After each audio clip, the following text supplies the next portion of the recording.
buenas, ¿todo bien? Estamos acá en un día especial con una invitada muy especial. Primero que nada, estamos con mi compañera Leila, que va a ser la ayudante acá en esta entrevista de hoy. Hola, Leila Castillo, de Quinto Economía. Ahí está, no me salía. Y la invitada de hoy para hablarnos un poco de la democracia, ya que este año se cumplen los 40 años, fecha muy importante. Estamos con la profesora Karina Flores, de Historia. Un aplauso para Karen, por favor. Muchas gracias, buenos días. Bueno, estamos acá para hacerle un par de preguntitas sobre el tema. Estamos medio cortos de tiempo, así que si quiere y gusta, arrancamos. Bueno. Okay. ¿Quieres arrancar? Sí. La primera pregunta que tenemos es, cuando asumió el presidente radical, ¿cuál era la situación económica de nuestro país como consecuencia de la gestión de la última dictadura militar? Bueno, primero quiero agradecer la invitación, vamos a arrancar por esa presentación. Es un placer para mí que me hayan convocado, sobre todo para un tema tan especial como es recordar los 40 años de la vuelta a la democracia en nuestro país. Nosotros trabajamos este año con algunos chicos en particular con ese tema, después por ahí hablamos un poquito de las Olimpiadas. Bueno, si pensamos en la situación económica cuando asume Alfonsín en el 1983, en diciembre, hace ya casi 40 años, no se diferencia mucho de la situación en la que vivimos nosotros ahora. O sea, para que uno, si quiere poner, digamos, ser empático con la situación de la Argentina de ese momento, porque la democracia llega o vuelve a nuestro país en un contexto de una deuda externa importante, ¿sí? La dictadura militar se ocupó durante todos esos años que gobernó de pedir muchos préstamos y incrementar en gran medida esa deuda, con lo cual arrancamos con una economía bastante en bancarrota, podemos decir, ¿no? Un país enormemente endeudado, y le va a costar mucho al presidente durante los años que puede llegar a gobernar hasta el 89, hasta mayo, remontar esa situación a través de la implementación de diferentes planes económicos, ¿no? Hubo varios cambios de ministros de economía, cada uno llegó con su plan, y de hecho terminó, les spoileo, el final ya del gobierno radical con una hiperinflación. Una inflación acelerada, que es más o menos lo que vivimos actualmente, lamentablemente, ¿no? Usted hablaba de esto de los ministros de Economía, y justamente acá dice que el segundo implementó el Plan Austral. ¿Podría contarnos más o menos qué fue esto? Surruy fue el segundo ministro de Economía que tuvo el país. Él implementó el Plan Austral y el Plan Primavera también. El Plan Austral, lo que somos de esa época, la profe era niña, ¿recuerda? Y quizás muchos que estén escuchando por ahí se acuerdan, sea un papá o una mamá que nos está escuchando, o una profe, un compañero o compañera. Lo que más recordamos de ese plan es el cambio de la moneda.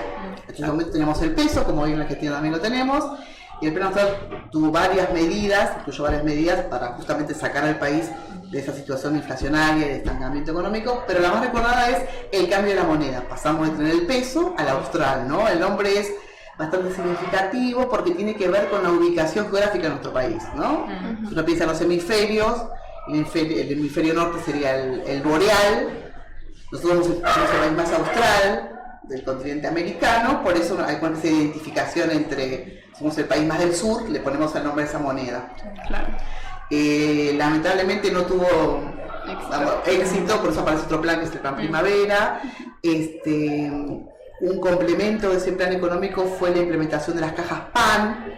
Sí. Intento hacer estas analogías porque me parece que la mejor forma de comprender la historia es por ahí ver qué similitudes vemos con nuestro presente o qué cosas tienen continuidad. En las escuelas de nuestro país, pasa en nuestras escuelas y en otras que yo trabajo, entregan las cajas de alimentos, que quizás muchos de ustedes se llevan y sus compañeros también. Bueno, era el equivalente a esa caja, pero con esta denominación, era el Plan Alimentario Nacional. Justamente para paliar esa situación inflacionaria, de desocupación, quizás no tan alta como hoy, pero bueno, también había desocupación.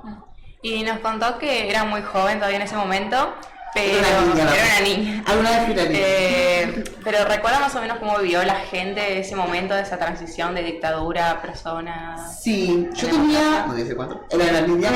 Sí recuerdo como cosas puntuales, está muy buena tu pregunta, porque tiene que ver más con uno, ¿no? Yo recuerdo, por ejemplo, el momento en que Alfonsín daba sus discursos, la forma de hacer política es distinta. Ahora estamos con el tema de las redes, todo eso que estamos ahora, ¿no? Esta época era una época más televisiva y más de la prensa escrita, la radio, y había muchos actos masivos de convocatoria en que los candidatos hablaban, ¿no? Explicaban cuál era su plataforma política, cuál era su proyecto.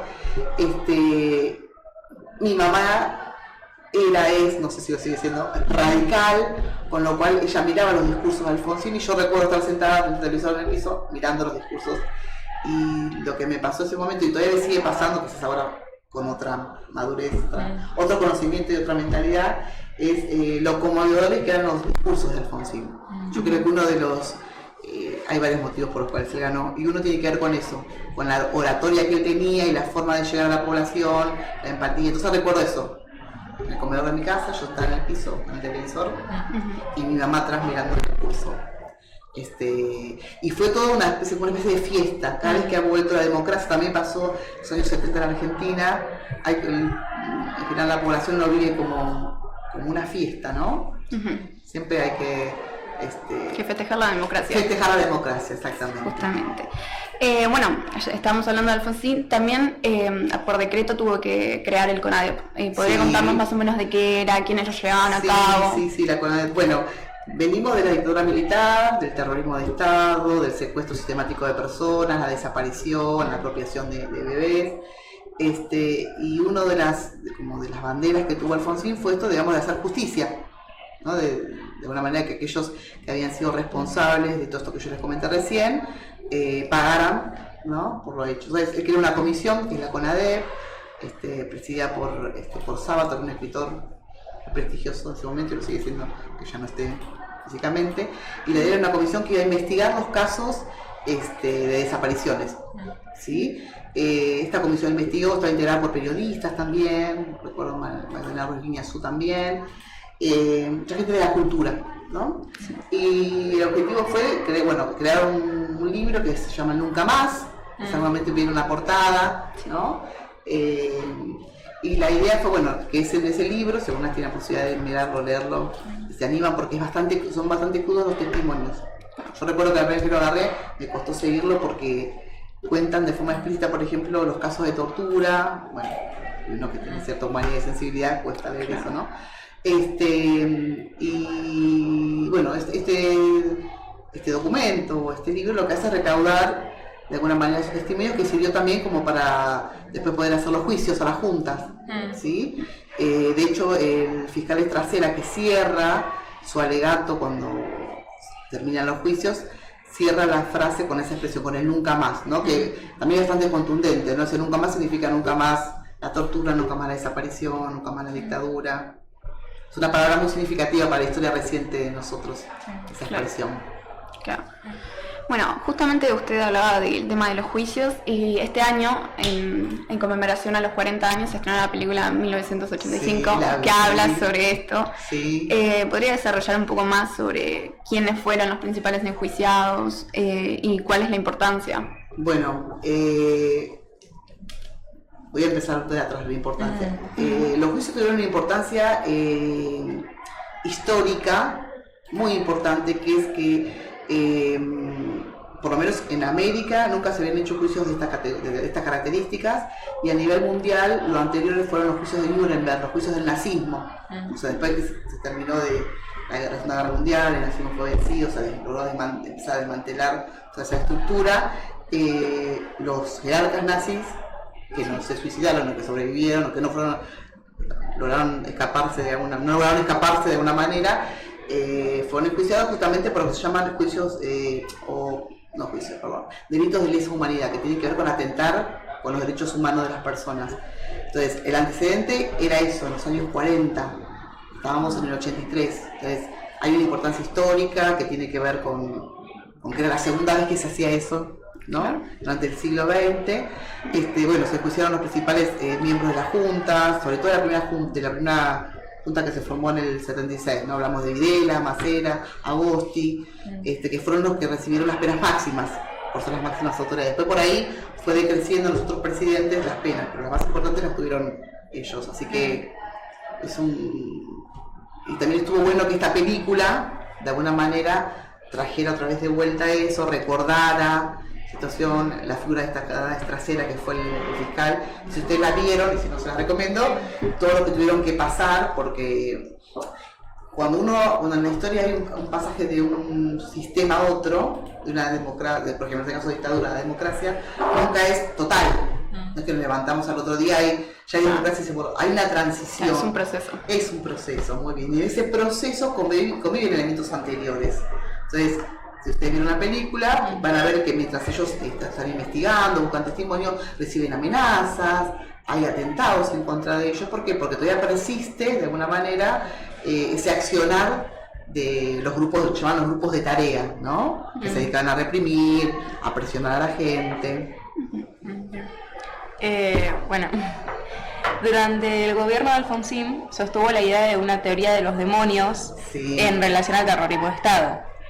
¿Cuál era el contexto de esta teoría? Bien, a mí me hace así porque la debo torturado. Sí, hemos hecho lo he estudiado 500 veces. Ya sé. Esa pregunta la sé, ¿sabe?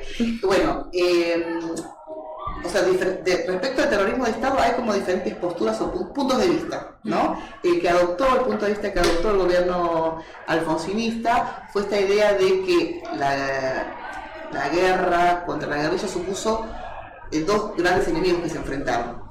Uno fue el gobierno militar, ¿no? Que tenía los resortes del Estado para reprimir, secuestrar, torturar, encarcelar, hacer desaparecer. Y el otro demonio de alguna manera que era la guerrilla, ¿no? Entonces el objetivo de él fue cuando se empiezan a hacer los juicios también, que los jerarcas de las guerrillas también fueran enjuiciados. O sea, no era que solamente esta ley iba a recaer sobre las jerarquías militares, sino porque se hacían responsables a estos dos demonios, ¿no? Por eso también apareció en ese momento la idea de, Firmenich, por ejemplo, que fue uno de los máximos autores de Montonero, que también vinieron a Argentina, eso no se logró, pero digamos de pagar por sus culpas, ¿no? Son diferentes, la historia tiene, una vez que se desarrolla, después hay como diferentes formas de explicarla, ¿no? Uno se puede poner un lado u otro, la postura radical fue como intentar como ponerse en el medio, ¿no? Ni fue toda la culpa, digamos, del terrorismo de Estado, si bien cae más sobre ellos, y del otro lado, o sea, fueron los dos, ¿no? Por ahí era desventajosa la guerra, porque, como repito, la dictadura contaba con todos los recursos del Estado para pelear, y la guerrilla con lo que podía conseguir, ¿no? Bueno, también existe una ley, la ley de obediencia debida. Sí. ¿Podría explicar más o menos qué es eso, sintetizando, Sí. y la relación que tuvo con el levantamiento de las carpintadas en la Semana Santa del 87? El 87, bueno, Alfonsín tuvo varios frentes que enfrentar, varias palabras. Uno fue ese primer levantamiento en el 87, en el que un grupo de militares que estaban pasando por este proceso de enjuiciamiento se levantan en contra de él, no para tomar el poder, no es un golpe de Estado, es una sublevación que tenía como objetivo echar hacia atrás las leyes que estaban implementando, estas leyes que tenían que ver con enjuiciar a los militares, ¿no? Y la única forma que tiene de presionar a un militar es como es a través del uso de la fuerza, Claro. ¿no? Entonces en Semana Santa, en plena Semana Santa, de eso me acuerdo, de Dios. Me siento muy grande con ustedes acá tan chiquita. En plena Semana Santa, el pan yo iba a decir, la rosca de Pascua, el huevito, que yo estaban en su familia, se levantan, y el petitorio es que se termine con estos los enjuiciamientos, ¿no? Entonces Alfonsín entra, negocia con cara pintadas, la denominación viene porque estos militares aparecen con la cara pintada, vieron que es una forma que tiene que ver con las tácticas de entrenamiento, Sí. ¿no? Y él negocia algo que uno no sabe, o sea, cuando Alfonsín sale y el levantamiento terminó, él dice, la casa está en orden, Claro, la famosa frase. con la famosa frase, ¿no? Bueno, a casa, qué sé yo, lo que uno no sabe es que se negoció ahí, lo que se negoció ahí, uno después, con el diario del lunes, como se dice, se entera que es la ley de obediencia de vida, que es una ley que sostiene que aquellos militares de jerarquía por debajo de las altas jerarquías hicieron las cosas que hicieron porque tenían que obedecer órdenes. Claro. Con lo cual, de alguna manera, me quitaría la culpa, me quitaría la responsabilidad. Como si hubieran sido obligados a hacer eso. Exactamente, o sea, ustedes saben que la estructura militar es jerárquica. Hay diferentes grados, teniente coronel, sargento. Y uno forma parte de esa corporación, lo que hace es cumplir órdenes. Claro. Entonces, de alguna manera, estos militares que se levantan, que estaban por debajo de las autoridades militares, decían esto: nosotros cumplimos órdenes, no somos responsables. Entonces sale esta ley, que es la ley de obediencia debida, que es de obediencia, digamos, en el sentido de debo obediencia, y lo que hace es establecer que aquellos que estaban por debajo del mando de alguien sean de alguna manera no sean enjuiciados.